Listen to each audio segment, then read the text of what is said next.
Welcome to a beginner's guide to capital gains tax. What is capital gains tax? And how do you calculate it? Capital gains tax is a tax you pay on the gains from sale of capital assets. First, let's define what is considered capital assets. A capital asset is defined as property that is expected to generate value over a long period of time.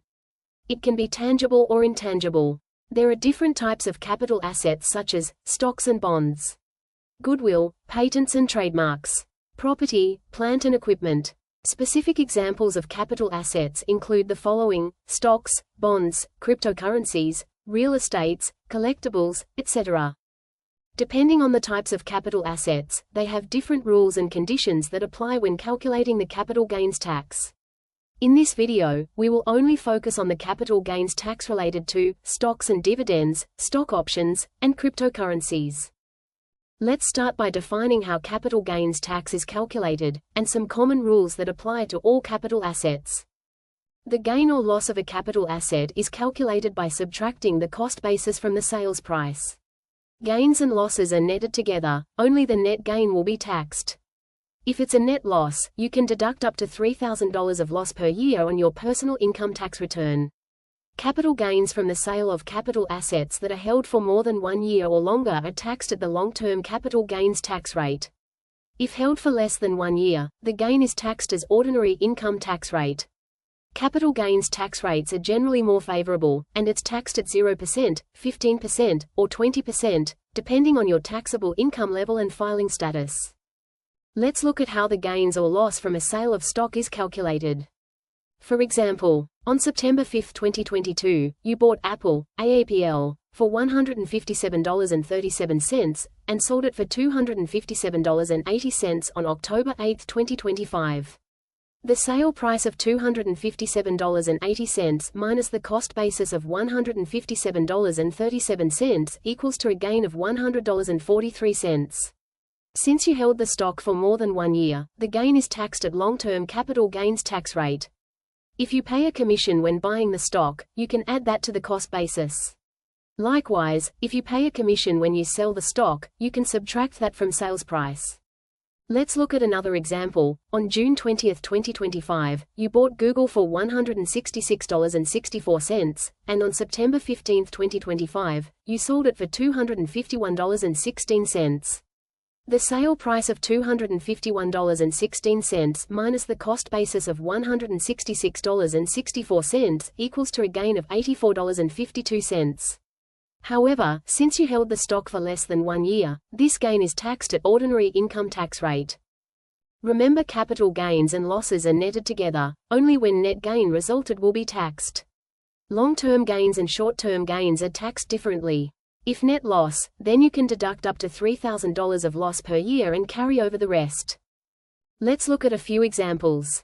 If you have long-term gain of $1,000 and short-term gain of $500, the $1,000 will be taxed at capital gain rate, and the $500 will be taxed at ordinary income tax rate.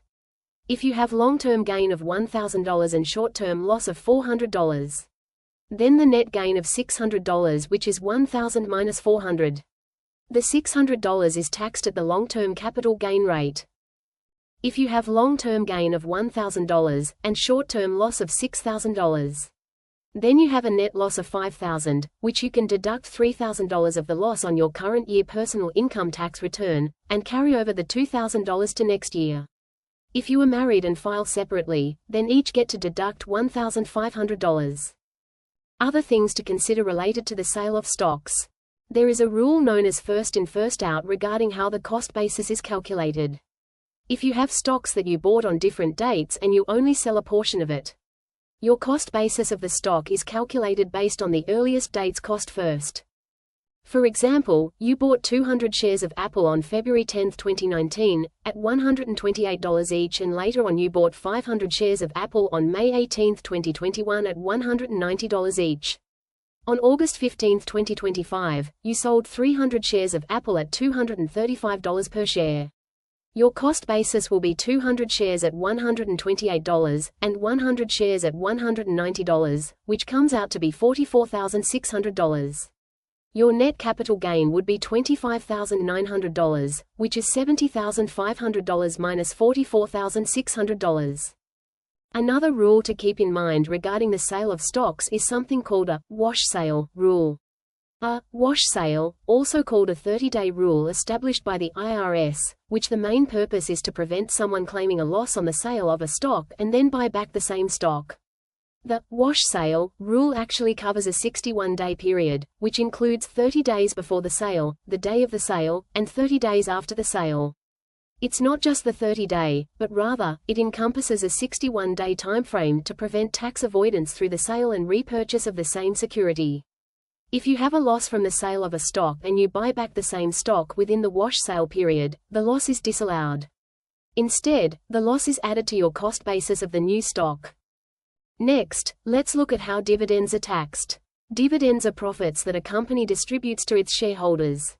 Dividends can be categorized as qualified or ordinary. Qualified dividends are taxed at the capital gains tax rate, which is more favorable, and it is the same rate as long-term capital gains from sale of stocks, while ordinary dividends are taxed at ordinary income tax rate.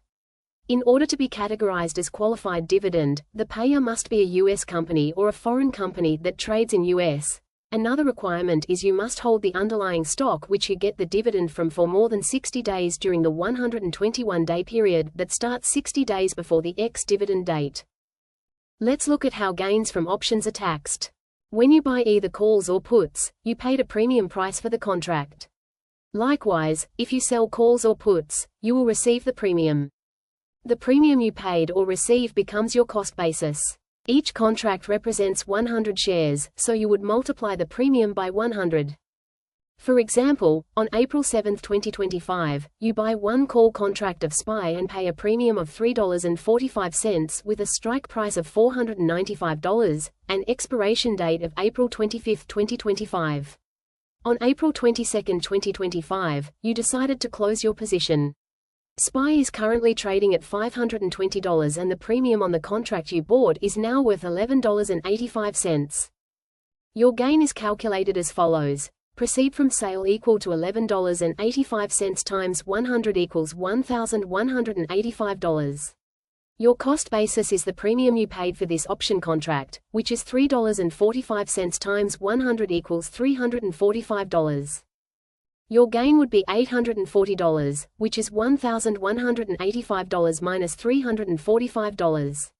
This gain is short-term and will be taxed as ordinary income because the contract was held for less than 1 year. Option trading tax can be very complex. Depending on your option strategy, and if you are the seller, a seller is someone who writes the contract, it can be calls or puts. The tax calculation can be complex. What I am presenting here is just for the buying and selling of the standard calls and puts only. If you have option strategies other than the standard contract, the tax calculation can be complex for covered calls, protective puts, straddles, etc. Please do your own research and seek professional advice. Also, when you choose to exercise versus just closing your contract, the tax calculation for exercising your contract can be complex. In the case of short call or put rights, seller, all options that are expired unexercised are considered short-term gains. In majority of the cases, options are usually classified as short-term because most of them are held for less than 1 year. Bottom line, option taxes are complex. Please seek professional advice. How to calculate tax on cryptocurrencies. Cryptocurrencies are digital assets on the blockchain. Examples of cryptocurrencies are such as Bitcoin, Ethereum, XRP, Doge, etc.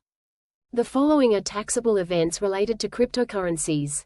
Sale of any digital asset for fiat, government-issued currency such as US dollars, exchange a digital asset for property, goods, or services, exchange or trade of one digital asset for another digital asset, received digital asset as payment for goods or services, received new digital asset as a result of a hard fork, received new digital asset as a result of mining or staking activities, received digital asset from airdrops, and any other disposition of a financial interest in a digital asset.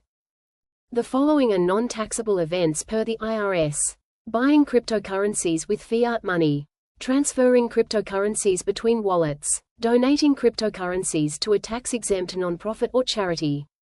Beginning January 1, 2025, there are some new tax-related rules regarding cryptocurrency. Beginning the 1st of January 2025, the IRS requires crypto exchanges and brokers to report sales and exchange of digital assets using the new Form 1099-DA to the IRS. Also starting the 1st of January 2025, U.S. taxpayers will need to adopt a per-wallet method for calculating cost basis, which requires matching sales with the cost basis from purchases within the same wallet. Let's look at how tax is calculated for cryptocurrencies. To calculate your gains or losses on the cryptocurrencies, first you need to figure out the cost basis. Generally, your cost basis is the purchase price plus any fees. For example, you purchased Bitcoin for $65,000 and paid gas fee of $150. Your cost basis would be $65,150 equals $65,000 plus $150. For airdrops, the cost basis is the fair market value at the time you received it. For mining, the cost basis is the fair market value at the time it was mined. For gifts, the cost basis is the donor's original cost basis. To calculate the gain or loss, you take the sales price minus any fees minus cost basis equals gain or loss.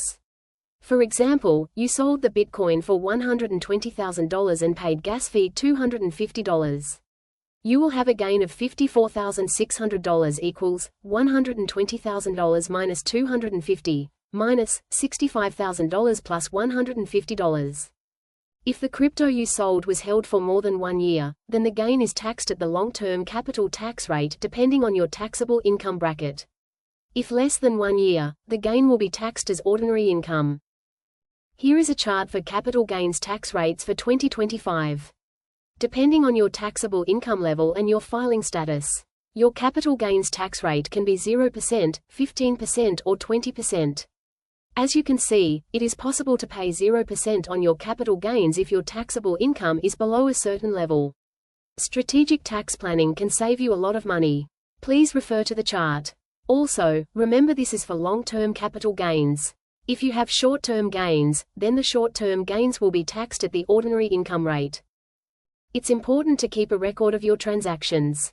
However, your brokerages or exchanges will have a year-end summary report of all your transaction for the year where you can download a copy, or they will send you a hard copy. The year-end report will list all the long-term transactions in one section and short-term transactions in another section of the report. The report lists all the realized transactions for the entire year, which in most cases will include the following details: cost basis, proceeds, date of purchase, date of disposal or sale, adjustments if any. Also, it will include dividends received indicating whether it's qualified or ordinary dividends. Interest earned on cash is also included on the summary report. Realized transactions are transactions that are completed, such as selling a stock. If you hold stocks that have not yet sold, the unrealized gain or loss are not reported until the stock is sold. You might wonder where to report your capital asset gains or losses on your tax return. You report your details on Form 8949. Form Schedule D is where you summarize all your gains and losses. If you have capital gains and dividends for the year, you will use the Qualified Dividends and Capital Gain Tax worksheet to figure your tax owe, which can be found on the Form 1040 instructions. Again, this video is for educational purposes only. Please seek advice from tax professionals regarding your tax scenario or situation. Thank you for watching. Please like, subscribe and share this video. It really helps the channel grow. Also, please check out my other videos.